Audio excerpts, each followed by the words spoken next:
দয়া দাল মে কুচ কালা হে, এসিপি পদ্মমানের এই ডায়লগটা মনে পড়ে গেল।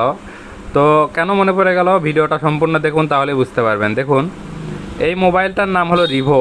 তো রিভো মোবাইলটার সমস্যা হলো এটার অনেকগুলো কিপ্যাডের লাইন মাদারবোর্ড থেকে বিচ্ছিন্ন হয়ে গেছে, কিপ্যাডগুলো কাজ করে না, 4-5টা প্রায়।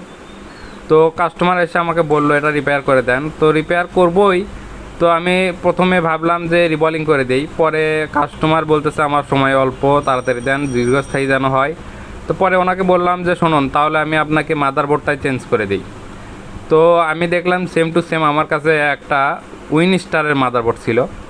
তো সেই উইনস্টারের মাদারবোর্ড লাগিয়ে দিলাম, দিয়ে আবার ওনার ডিসপ্লে সেটাতে হয় না, ভার্সন বনে না।